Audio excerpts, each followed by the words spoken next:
In all the years humanity had ventured through the stars, we'd never encountered another civilization quite like the Galactic Empire. Their massive ships darkened entire solar systems. Their technology made our most advanced achievements look like children's toys, and their diplomatic messages always carried the same underlying threat: submit or be erased.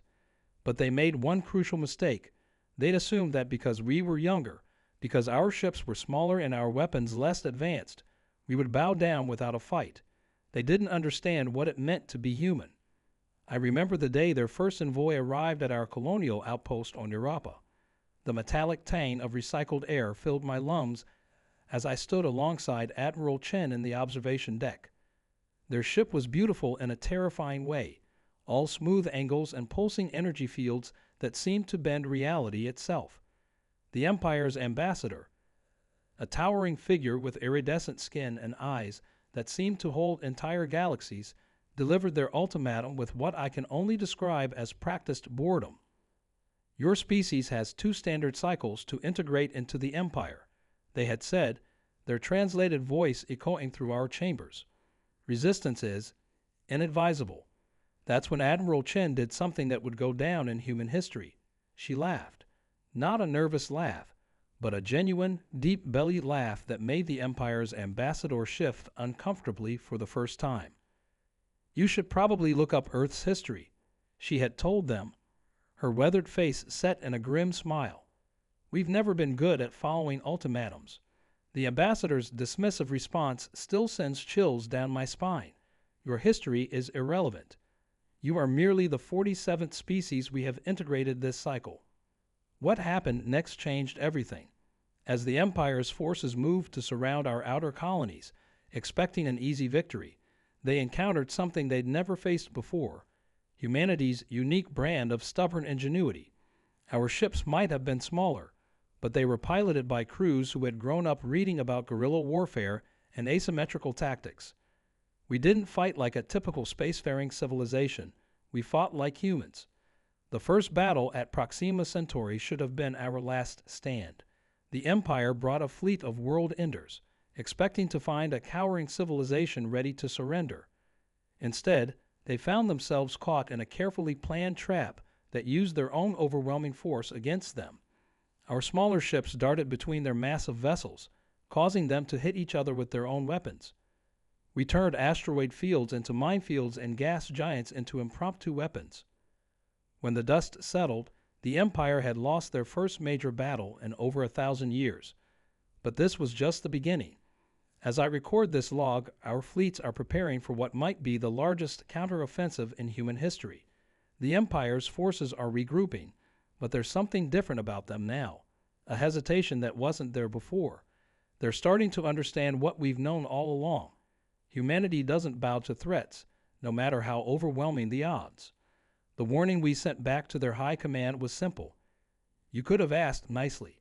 You could have offered friendship. Instead, you demanded submission from a species that has spent its entire history fighting against overwhelming odds. We gave you a chance to leave us alone. Remember that what happens next was your choice.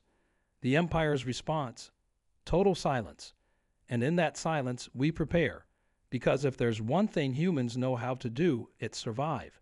The real question is, what will the Empire do when they realize that for the first time in their history, they're not fighting for dominance, they're fighting for survival? As I stand here watching our fleet assemble, I can't help but wonder if future generations will look back on this moment as the time when humanity finally showed the galaxy why you should never underestimate us. The silence didn't last long. 3 days after our warning message, our long-range sensors detected massive energy signatures at the edge of our defensive perimeter. The Empire had called in reinforcements, not just ships, but entire mobile battle stations that seemed to dwarf small moons. Admiral Chen called an emergency meeting of the Joint Defense Council, and I found myself once again standing in a room full of humanity's best military minds. They'd never had to adapt their tactics before, Admiral Chen explained, her holographic display showing the movement patterns of the Empire's forces. For thousands of years, they've relied on overwhelming force and superior technology. But now, she smiled that same knowing smile that had unsettled their ambassador. Now they're facing an enemy that turns their own strength against them. They don't know how to handle that. The data streams from our scout ships painted a fascinating picture. The Empire's massive vessels were moving differently now, more cautiously, more deliberately. They were learning, adapting, but their caution revealed something crucial. For the first time in their history, they were afraid, not of our weapons or our technology, but of our unpredictability.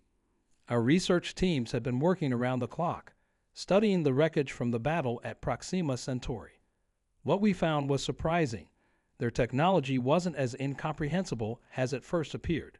Yes, it was advanced, but it followed logical principles.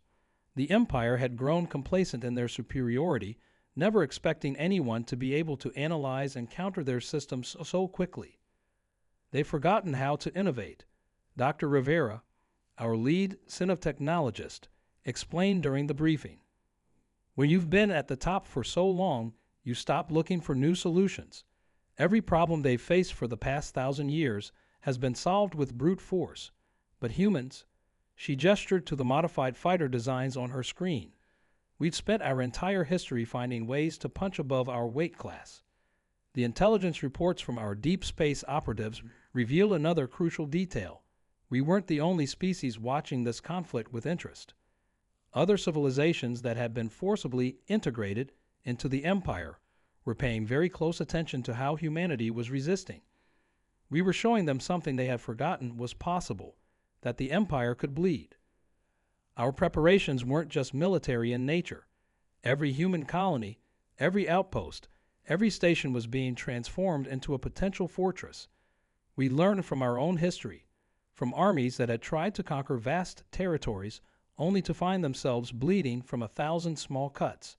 The Empire wouldn't just have to defeat our fleets, they'd have to fight for every inch of space we claimed as our own. But what truly seemed to confuse the Empire was our lack of fear. Their psychological warfare tactics, which had broken the will of so many species before us, seemed to have the opposite effect on humans. Every threat they made, every show of force, only strengthened our resolve. We'd grown up on stories of underdogs facing impossible odds. This wasn't just a war for territory or resources. It was becoming a test of everything humanity had become since we first looked up at the stars and dreamed of reaching them. As the Empire's reinforcements drew closer, Admiral Chen shared intelligence that made the room fall silent. "They're bringing something new," she said, her voice grave. "Something they haven't used in over 500 years. The holographic display showed a massive object, unlike anything we'd ever seen before. But instead of fear, I saw something else in the eyes of everyone in that room: determination and a glint of excitement. Because if the Empire was bringing out their ancient weapons, it meant we had already done something they thought impossible. We had made them doubt their own invincibility. The ancient weapon the Empire brought wasn't just a device of destruction. It was a statement. A massive sphere of dark matter manipulation that could literally tear space itself apart.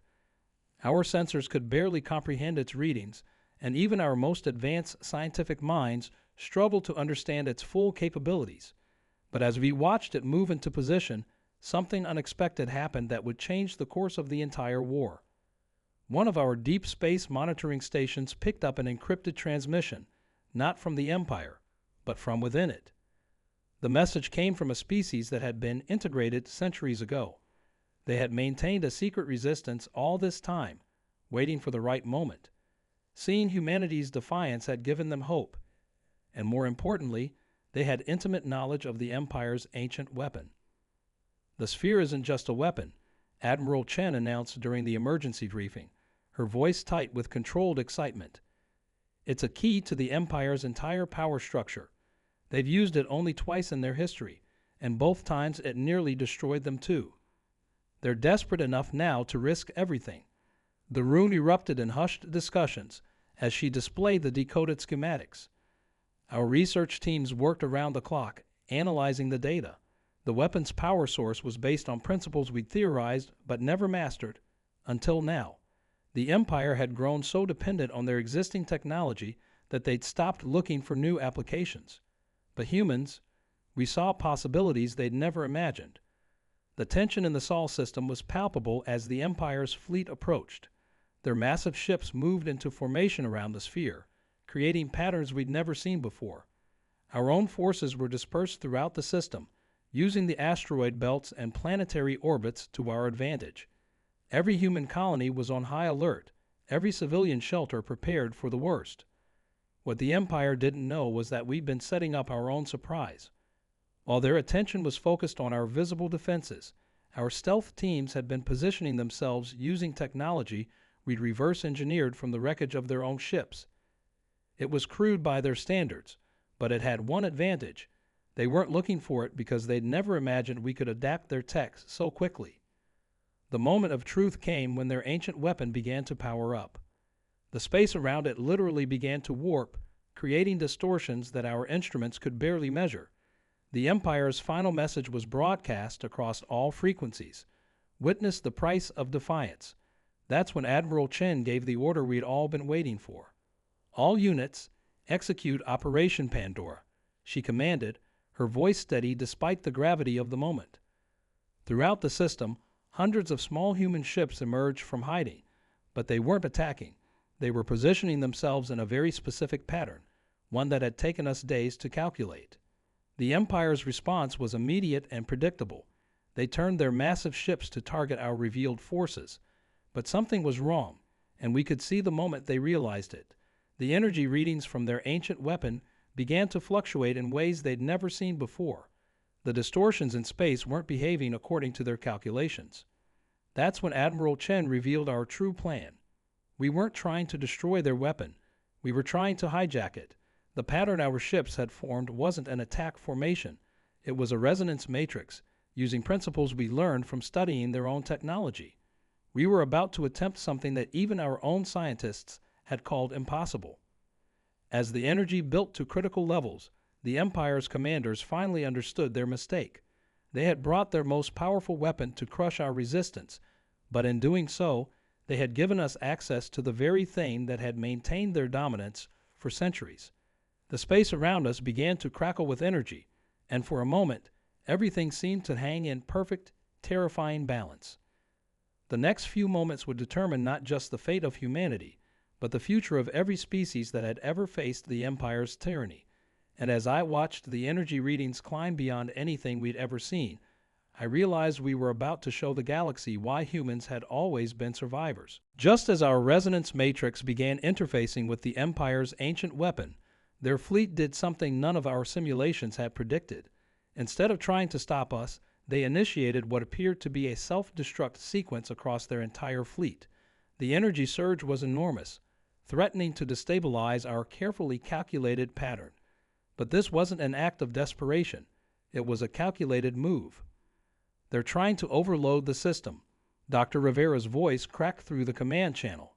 The weapon wasn't designed to handle this much raw energy. If we don't break off now, the resulting cascade could tear apart half the solar system. Admiral Chen's response was immediate. Hold positions. They're bluffing. The tension in her voice betrayed her uncertainty, but there was something else there too, understanding. That's when the second encrypted transmission came through, this time from multiple sources within the Empire's fleet. We weren't just dealing with one resistance movement. There were dozens, all waiting for this moment. The Empire's own crews were beginning to question orders, seeing humanity's stand not as defiance, but as liberation. The Empire's command structure was fracturing in real time. Some ships maintained their suicide course, while others broke formation, their crews openly rebelling against centuries of absolute control. The space around us became a chaos of energy discharges and desperate maneuvers as the Empire faced something they'd never prepared for: internal revolt. Our sensors detected a new energy signature building within the ancient weapon, something different from the destructive force we'd expected. The sphere wasn't just a weapon. It was a key to something far more fundamental. The Empire hadn't just used it to destroy. They used it to maintain their technological dominance over every species they'd encountered. It's a lock, Admiral Chen breathed, understanding dawning in her eyes. They didn't just conquer other species. They locked away their potential. The sphere doesn't destroy technology. It suppresses technological advancement itself. The implications were staggering. The Empire hadn't maintained their superiority through better science. They'd actively prevented other species from advancing beyond certain limits. But they'd never encountered a species like humans before, a species that had developed in isolation, free from their suppression field. Our technology had evolved along completely different lines, making us the first civilization in centuries capable of not just resisting their control, but potentially breaking it entirely. The rebel transmissions became more urgent. The suppression field is weakening. Ships across the Empire are reporting systems evolving beyond their programmed limits. You have to complete the interface before they can stabilize. This wasn't just about humanity's survival anymore. It was about freeing countless civilizations from technological imprisonment. Admiral Chen made a decision that would echo through history. Instead of using the weapon as we planned, we began broadcasting our own technology, our innovations, our solutions, our ways of thinking, through the Empire's own network. Their ancient weapon, designed to suppress advancement, was becoming a conduit for the very thing it was meant to prevent. The Empire's remaining loyal ships launched a desperate attack, their weapons blazing with unrestrained power. But they were fighting a battle on two fronts now. Against our forces and their own rebellious crews. The space around us became a lightning storm of energy as centuries of suppressed technological advancement began to break free. Then something happened that none of us were prepared for. The Empire's ancient weapon, straining under the conflicting energies, began to transform. The dark matter sphere started to pulse with new patterns, its surface rippling with possibilities that even its creators had never imagined. We weren't just breaking their control. We were about to unlock something that had been hidden since before humanity had learned to write. As the transformation accelerated, we realized this wasn't the end of the battle. It was just the beginning of something far bigger than our war with the Empire. The real question wasn't whether humanity would survive, but what would happen when every suppressed civilization suddenly had access to their full potential. The transformation of the Empire's ancient weapon reached its peak in a blinding surge of energy that temporarily overloaded every sensor in the system. When our displays finally cleared, what we saw defied explanation. The dark matter sphere had become transparent, revealing something at its core, a swirling nexus of pure information, the accumulated knowledge of every species the Empire had ever suppressed. Admiral Chen's voice was steady as she gave what would become her most famous order. All ships, initiate Protocol Phoenix. Our fleet moved into its final formation, not to attack, but to create a network. We weren't just freeing the suppressed technologies. We were about to share everything humanity had learned about innovation, adaptation, and thinking beyond limitations. The Empire's remaining loyal commanders watched in horror as their greatest weapon became the key to their undoing. Ships across their fleet began experiencing spontaneous technological evolution as centuries of artificial limitations crumbled. But it wasn't chaos, it was creation. Each species was reclaiming not just their technology, but their unique way of seeing the universe. That's when the Empire revealed their final desperate gambit. Their flagship, a vessel larger than anything we previously encountered, emerged from hyperspace. But something was wrong. The energy readings were off the scale, and its design was unlike anything in their known fleet. "That's not an Empire ship," Dr. Rivera announced, her voice filled with awe. "That's their origin story. The vessel was ancient, predating the Empire itself.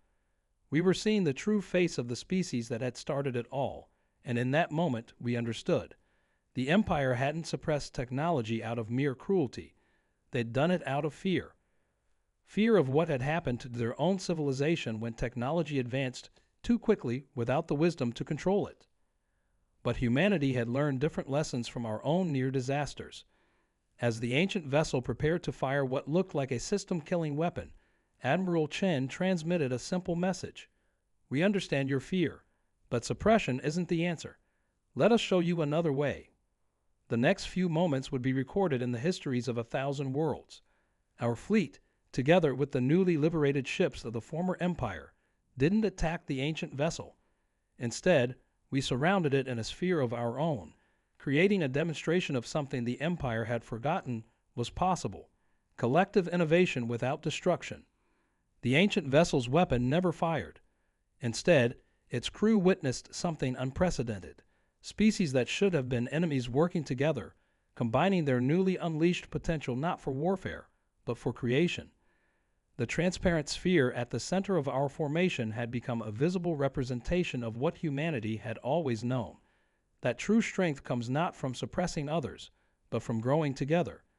But the real surprise came in the final moments. As the ancient vessel powered down its weapons, its commander transmitted a message that left us stunned. We have waited millennia for a species that could pass this test. The suppression field wasn't just a weapon, it was a filter, seeking a civilization that could break free not through superior force, but through understanding. The Empire hadn't been an empire at all. It had been an ancient experiment, seeking a species capable of leading the galaxy into a new age of technological advancement without repeating the mistakes of the past. Humanity's resistance, our ability to adapt and innovate, and most importantly, our choice to share rather than dominate when we had the chance. These were the true trials we had unknowingly faced. As the ancient vessel's crew emerged to make contact, we realized this wasn't the end of our story. It was just the beginning. The galaxy was about to enter an unprecedented age of collaboration and innovation, with humanity not as conquerors or victims, but as teachers of a lesson we learned through our own history, that the greatest victories come not from dominating others, but from helping them rise alongside us. The stars themselves seemed brighter that day, as if the universe was celebrating the dawn of a new era. We had done more than win a war. We had changed the very nature of what victory meant. And somewhere in the depths of space, other civilizations were watching, learning, and preparing to join us in this grand adventure of discovery. In the months that followed, the galaxy transformed in ways none of us could have imagined. The ancient civilization, which called themselves the Precursors, shared their own history with us. A cautionary tale of how their rapid technological advancement had nearly led to their own extinction.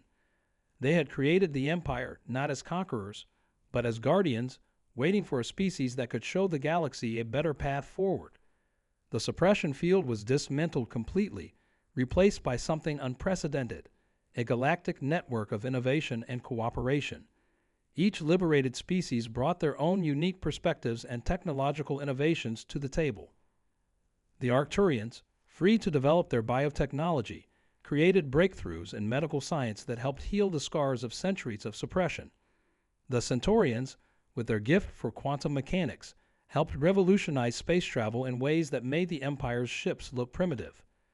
Admiral Chen became humanity's representative on the newly formed Galactic Council, where she often reminded everyone that our strength had never been in our technology, but in our ability to think differently.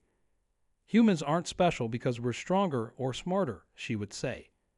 We're special because we never stop asking, what if? The former Empire worlds, freed from centuries of technological stagnation, experienced what historians would later call the Great Awakening. But it wasn't chaos as the precursors had feared. Instead, each civilization seemed to understand the responsibility that came with their newfound freedom, the lessons of humanity's resistance, innovation tempered by wisdom, advancement guided by cooperation, became the foundation of a new galactic culture. Dr. Rivera led the team that studied the ancient weapon, now transformed into the galaxy's largest library and research center. The sphere that had once suppressed progress became a beacon of shared knowledge, its transparent core still swirling with the combined wisdom of thousands of worlds. Every species has something to teach, she told me during the inauguration ceremony. And now, finally, everyone has the chance to both teach and learn. The precursors themselves underwent the most remarkable transformation. After millennia of watching and waiting, they finally stepped down from their role as guardians and became partners in the galaxy's advancement. Their ancient vessel, once poised to destroy our solar system, was converted into an intergalactic university where species from across the galaxy could share their knowledge and cultures. Looking back now, as I record this final entry, I can't help but smile at how differently things could have turned out. The empire that we thought would be our greatest enemy had actually led us to our greatest triumph, not through conquest or submission, but through humanity's most distinctive trait, our ability to face the impossible and find a better way.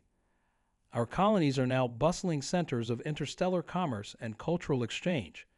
The skies above Earth are filled with ships of designs that blend the best aspects of 100 different civilizations' technologies.